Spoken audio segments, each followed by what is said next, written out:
Hello, good afternoon. This afternoon on the marketplace, Ghana Ports and Harbours Authority rejects suggestions slowdown in port activities is due to high charges as it rules out freezing new fees for fresh consultations. The nature of our tariff fixing is not dependent on events taking place in just a month. If we rely on what it is for just a month, it will be problematic. We'll be getting a reaction from the Ghana Institute of Freight Forwarders on this issue. Also in this bulletin, Bank of Ghana assures measures instituted to prevent another huge loss in 2023 is already yielding results as numbers are already showing improved position for first half. So we need profits, first and foremost, to run our operations at the Bank of Ghana.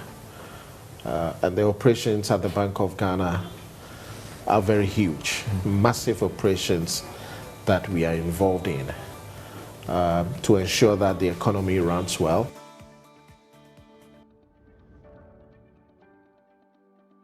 We've got details of these and many others coming your way all in a moment. Please stay.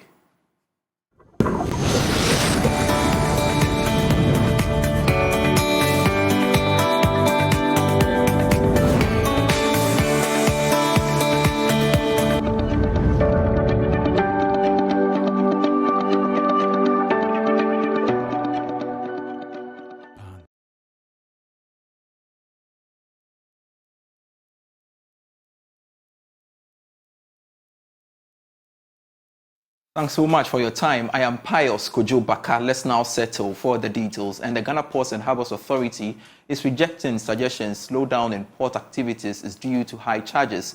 It is coming after it announced an increase in most of the services carried out at the port from August 1. It, however, maintains that it is conducting its own investigations to understand what is driving this development.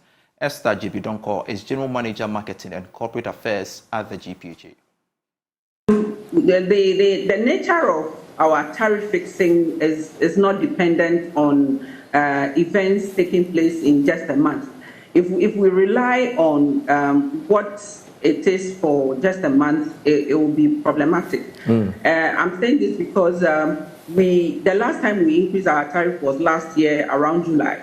And between that space of time to today, August, you bear with me that the increase in inflation have risen from about 8 point something to 11.46 or 11.6. You know, so all that time we had not increased the tariff, and you can imagine what was happening to us. So our tariff is not like the areas where you can base your increment on review on daily activities or daily happenings or monthly occurrence. So we looked at it, and then once we are running at a loss at this point where the prices have been increased and we have not been able to increase it, we have to do so and not to base our increment on just what is happening in the month. We pray that it doesn't go up again. It's stabilized, but you realize that it's still not static. It is the rate of increase that is. Things are hard for everybody, and so it is natural that they were not very receptive to paying more for the services we are offering. But unfortunately, like I indicated earlier, we have to also pay for the inputs and the resources that we use in providing the services. And so once it is not coming from us per se, we naturally have to. We engage everybody. And like we indicated in our statement, we have to reduce the percentages that we proposed earlier after we have had the engagement with them. All right, so let's bring in the Ghana Institute of Freight Forwarders on the matter. Let's go live on Zoom and speak to the Ghana Institute of Freight Forwarders on this matter, as well as the first Vice President of the Institute, PK Mensah, joins us live on the marketplace. PK Mensah, pleasure you could join me on the marketplace. Now, did the port authorities engage you, the key stakeholders, before the tariff increase were implemented? All right, thank you and good afternoon. Thank you for having me. Yes, GPHA engaged us as stakeholders to discuss the need for their intention to increase the tariff. And we explained to them that due to the situation we are having now, and also the volume coming to the port has reduced drastically, we asked them to hold on until we've done a lot of consultations and then also see how we can increase the volume of cargo through the port. So we did not conclude as to how much they are increasing the tariff up to. I see. Do you think that this tariff increase we are talking about will impact the competitiveness of the Ghana ports with other ports in the sub-region? Yes, to a very large extent, because, as you know, the West African countries are so close to each other and the ports are close as well. And people do compare prices and the cost of clearing goods at these ports. And as I speak to you, Lomé port is more or less becoming the busiest port in the sub-region because of their low tariff. We as freight forwarders, we are not, as in reactive to some of these situations. We are more proactive in the sense that we do, monitor the movement of these goods across this region. And then we try to talk to the importers, the owners, most especially those in the landlord countries, Burkina Faso, Mali, Niger, convince them to use Tema ports. And they talk to you, okay, that Burkina Shippers Council even made it clear that the cost of clearing goods in Tema ports is twice the cost of clearing same goods in Lomé port. And so obviously it is their attention and volume is going to be directed to Lomé port, and whilst Tema is going to lose. And when they don't pass through Tema, we also are affected. And that's what we are telling them to hold on until at least let us see the volume that is coming up, more engagements to be done, and then we see how best we can get to a certain level that will not affect all of us. It's so unfortunate that this has just come up that quickly is being implemented. Another challenge is that we are all regulated by the Ghana Shippers Authority. Our tariff are regulated. Even the MD's charges are regulated by Shippers Authority. And we have not received any, documentation from Shippers Authority that they have approved GPHA tariff to be implemented. So we are lost. We are lost. I see, but again, revenue is going to drop. Yes, revenue has dropped. Not as good, it has dropped. If you compare the last 3 months volume to the port, revenue has dropped. And so that is why they are trying to increase their tariff to mark up this drop figure or this gap. But you see, it's a simple economics, which is demand and supply affair. And we all know that price is a huge determinant in demand and supply. When prices are high, demand is low. So as you increase your prices, people to patronize your ports, the number is going to reduce, the volume is going to reduce. That's what we are asking them to hold on. And respectfully, would advise that they do hold on until we've done more consultations, especially bringing all these tickets on board before any implementation should be done. Well, they've gone ahead to implement the tariffs. Now, what is going to be the way forward in addressing the opposition we're getting from you? The issue is, as I told you, many of the shippers, importers, businesses are trying to find another way of getting their goods into the country. So they are comparing. They pick these prices from these ports, San Pedro, Abidjan, Lomé, Benin, and then compare to Tema and see where they're going to let the cargo pass. You see, the other advantage that we have as Ghana, due to our political, stability, that attracts a lot of landlord countries to use our ports, obviously are going to channel all of these to Lomé.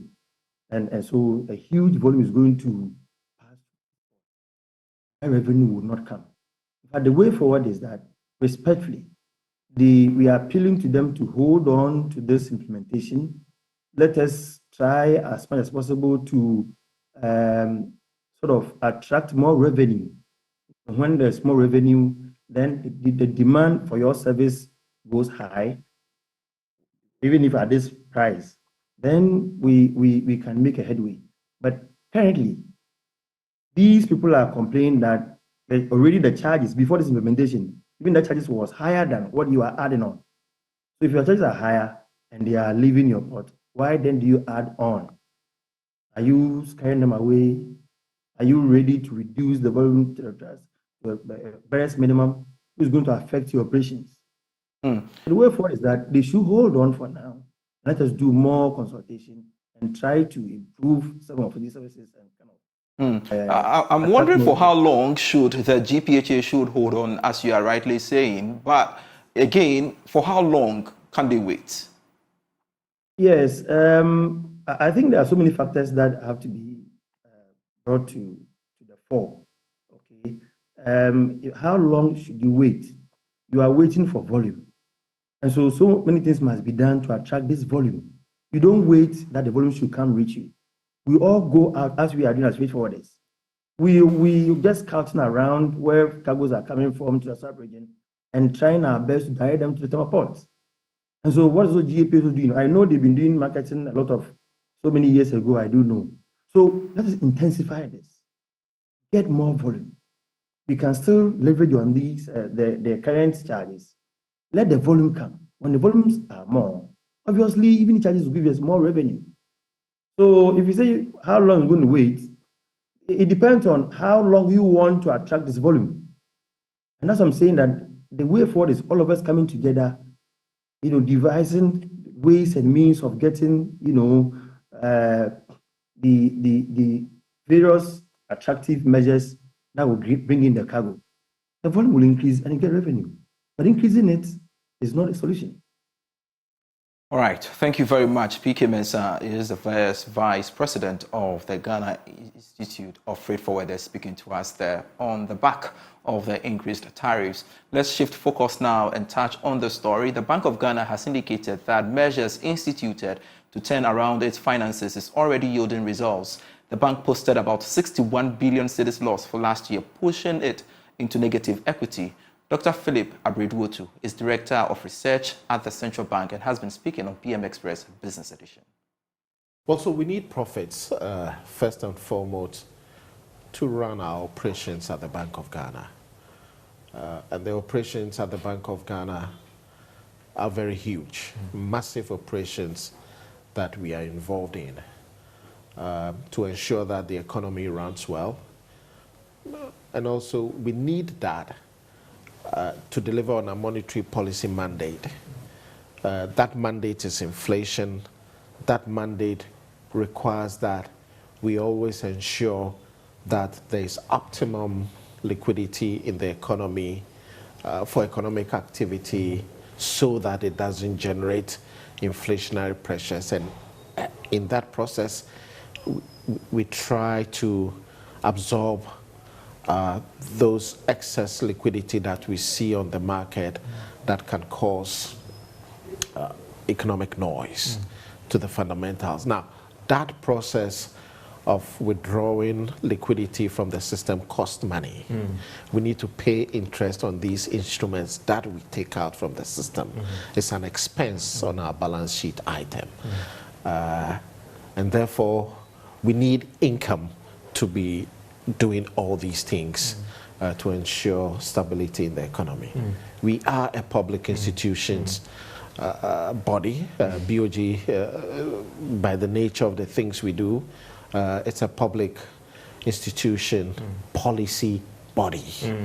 And therefore, we need resources to be able to do that. So basically, that's what we do. I get it, because my concern was the fact that per your entity, that's your regulations, your laws allow you to post profit and loss, because cast back to 2021, you made some profit as I think 1.2 billion Ghana cedis. Well, not necessarily 2021, but if you go back all the way through to 2016, 17, I think one of those years, whether it was 2016 or 17, was when we made a loss. No. But since then, we've been making profits every year. The last one was last year. We made about 1.23 billion. That was 2021, yeah. Yeah, 2021, yes. Well, but that was what I was trying to get the understanding about, the fact that where lies this entity regulating the financial space, and even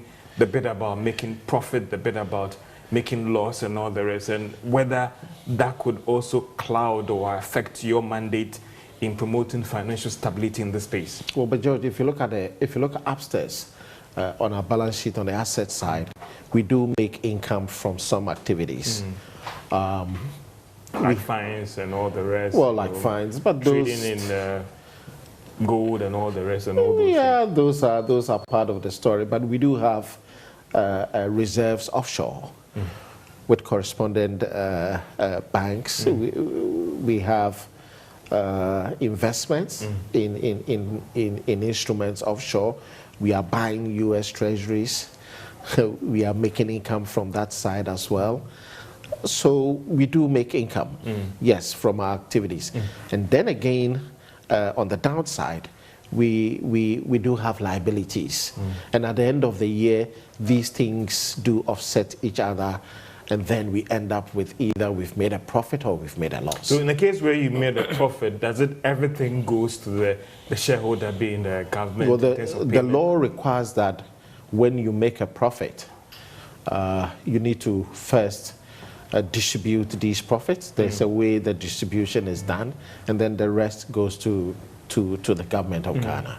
So in the case where you have made this record loss, what happens? Because that also has an impact on your operations going forward. But just to get the understanding that now that there is a loss, it means that those incomes that should have been distributed, and what happened, there wouldn't be any dividend payment. And those are the first things that will happen because of what has happened to your operation in terms of the loss. So this time there's a loss. Yeah. Do we transfer that loss to somebody? That could be a question that would be asked to someone. Yeah, but the law talks only about the profit side. The law is silent on what happens when there's a loss. But when there's a loss, well, the central bank will then have to work to rebuild that loss back. We recall in 2016 or 2017 when we made that loss, we quickly built that loss back. Nobody paid attention because probably it was not as huge as what we are seeing today. So there's been a loss. The question is, we just need to put in place strategies and actionable steps to ensure that we recover this loss. George, on the 25th of July, I think the Bank of England posted a statement, and the Bank of England was saying that government will have to give the Bank of England, that is the government of Ghana, the government of the UK, will have to give the central bank, that is the Bank of England, 150 billion pounds sterling. This was the loss that the Bank of England had made on their books in 2022. Maybe the laws in UK allows such losses to be transferred to government, and maybe that is the same to be applied here in Ghana. Oh, I don't want to go there. I'm not too conversant with what the law says. I'm only conversant with the positive side when there's a profit. But Doc, some would argue that aren't we comparing apples and oranges here? In terms of the economy in England, the bank of maybe the Reserve Bank in US and even other markets. Can we even look at our peers? And now that you have posted this loss, Nigeria, Gambia, Ivory Coast, what is the practice there when we try to argue that, listen, other markets like Bank of England and the other developed economies have had this challenge? Well, but George, the question you need to be asking yourself is, have those countries, our peers, gone through such a humongous domestic debt exchange? No. The domestic debt exchange was huge. But George, one thing we knew when the domestic debt exchange was being done was it was potentially taken from people almost about 25 billion Ghana cedis in terms of cash liquidity. This is what the domestic debt exchange was doing to agents in the economy. And maybe that is why we saw all this resistance it's taking money away from the people. So when you talk about our peers, are they reporting profits? Are they reporting losses? Have they gone through a domestic debt exchange? So each country has its own peculiar economic characteristic. And our characteristic was that this is an economy that was moving, that had debt problems, that had physical challenges, that had to undergo a debt restructuring to secure an IMF program. And this is the result that we had.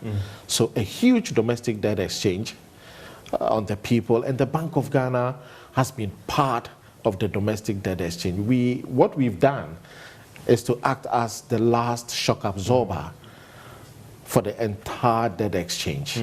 And this is where the last buck stops.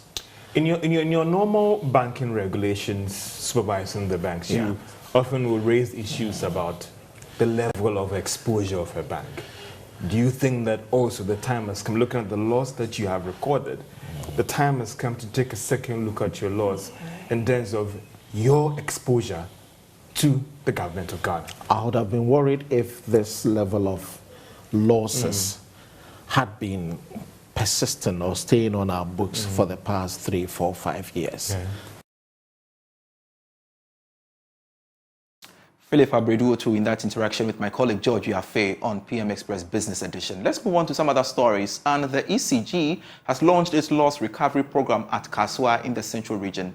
The loss recovery program is an initiative by the ECG management to install MMS-compliant smart meters in order to improve energy accounting. Speaking at the launch of the program, Central Regional Manager of ECG, Emmanuel Lumo, indicated that the initiative will ensure the availability of meters to meet service connection requests and reduce system losses.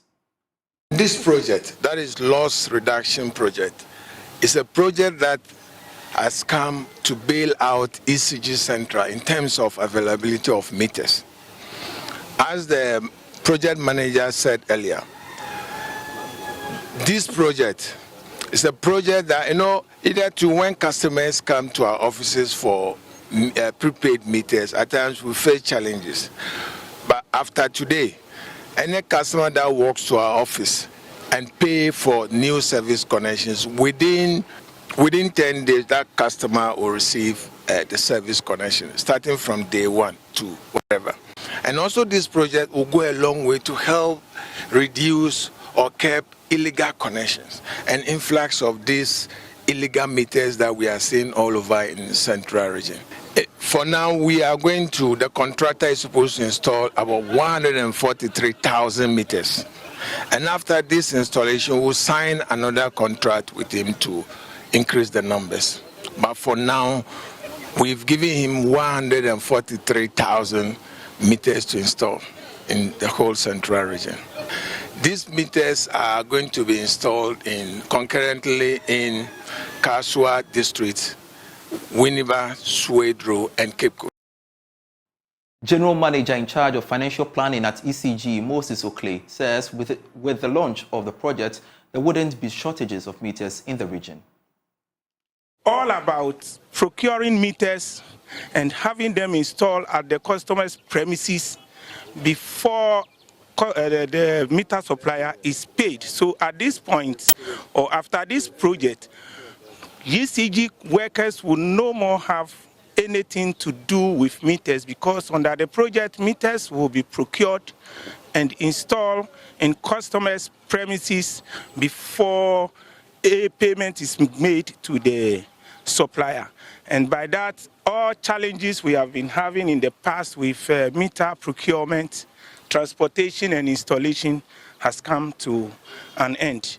Here in Central Region, we are covering Kaswa South, Kaswa North, Swedru, and Winneba. And by this, all new customers that have applied for meter will have the meter installed for them within 10 days. For the backlog, we are working today that we are install the meters. We are working to ensure that all the backlog will be cleared through this process. So very simple.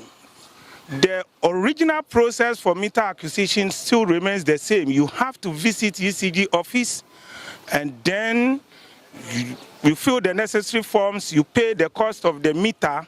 Once you pay for the cost of the meter, ECG will assign your meter request to a contractor who will then come and install the meter for you. But unlike the past where ECG is the one that is handling the meter, under this project, the meter supplier will supply the meter and contract a third party, or he himself come to your office, have the meter installed. But all of this is done under the supervision of ECG. The contractors are those that manufacture the meters.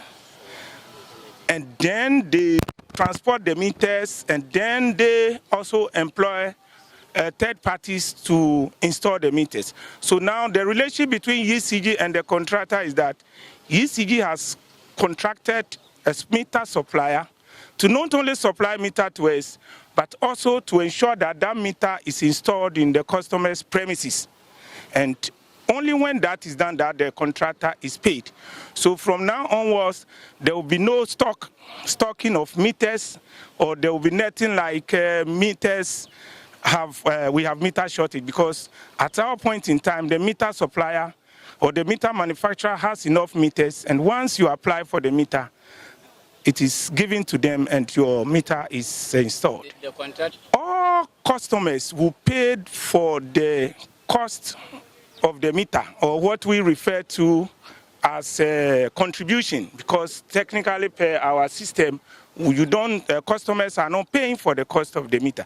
They are making a contribution towards the meter, but that cost will be paid to ECG. And ECG will assign the request to the third party or the meter supplier, and then it is installed in your premises. So this project is a big game changer for ECG. The big advantages are, one, there's not going to be shortage of meters anymore, and you do not need a third party to acquire a meter anymore.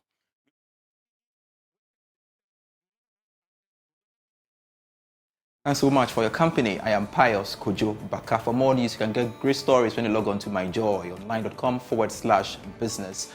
Pleasure serving you. Do enjoy the rest of our programs. Bye.